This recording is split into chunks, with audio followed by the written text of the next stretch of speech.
els alumnes a este taller?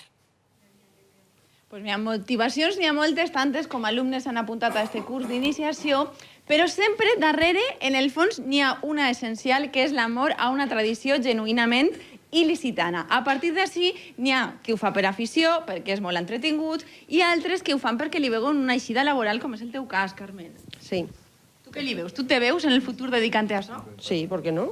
T'agradaria Sí. guanyar-te la vida a Sí. base de... Sí, la verdad es que sí. Y luego que lo vean, que vaya por toda España, recorriendo España y parte de otros sitios. Carai, ambaixadora, eh? Hi ha una segoviana que vol fer d'ambaixadora il·licitana. Tu també li veus una eixida a la Palma Blanca que va més enllà del diumenge de Rams. A tu què t'agradaria fer en Palma? Vull fer joies... Joies? Sí, joies efímeres. Carai, duraran 15 dies, però escolta, igual tenen més valor, eh? I atenció, perquè trobem testimonis com ese, el de Verònica. Verònica, tu d'on eres? D'Uruguai. I per què t'has volgut apuntar a este curs? Me vaig apuntar al curs perquè m'agrada la tradició, tota la cultura il·licitana en general i sobretot la tradició de la Palma Blanca. D'Uruguai, Mira, però mi para el manera de valencià demostrar el teu perfecte. amor. A que sí? És una passada, lo de Verònica, que parles molt bon valencià. Li feia vergonya, però dic que això és una meravella.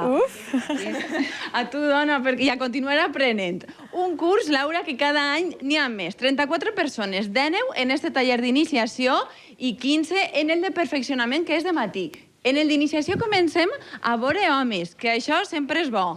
Anem a més, una tradició i un curs que va a més, escolta, què fa falta? Conchi, tu que eres la mestra, artesana i la profe de tots ells, què fa falta per a començar a aprendre? Res, tindre molta gana i ganes d'aprendre, ja està. Ja es veus que el segon dia, fíjate com van ja. És que és el segon dia, és que començaren a ir, és difícil o què?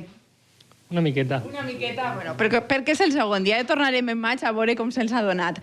Conta'ns una noció bàsica, tu que eres...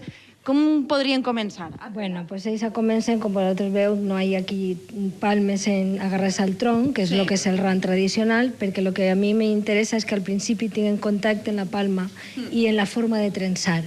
Una volta que fan, diguem que els passos de que se compon el ram, entonces ja una volta que s'han fet tots, fora, entonces passem a fer un ram. Primer les figuretes, no? I mos fas una, que a mi m'agrada que tu m'ho facis. És que ja veuràs, Laura, la velocitat i la traça que té Conchi per a fer palmes. Bueno, per a treballar-les, vamos. En uno dels curs que se fan en els mateixos rams, que s'utilitza d'adorno... Que no ho vegin els alumnes, que si no se desmotivaran.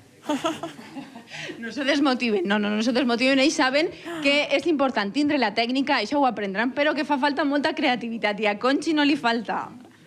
Perquè, Conchi, en les palmes se pot fer de tot, no només trenar la palma per a diumenge de Rams. Sí, sí, se pot fer de tot, se poden fer figuretes de decoració, se poden fer ramells per nòvies i tocats, per comunió, diademes, el que vulgueu. Se pot fer. Mentre Conchi acaba això, jo agarre una d'estes rames per a que vegues, Laura, per si algú s'ha despistat i no sap en el que estem, en este taller. Este és el resultat final que podrien arribar a fer estos xics després de passar per estos cursos palmes per al diumenge de Rams. I en un segonet, Conchi ja ha acabat esta figureta que jo vull ensenyar-te, que és un caragolet. Mira, en un segonet, les meravelles que se poden fer només en fulles de palma.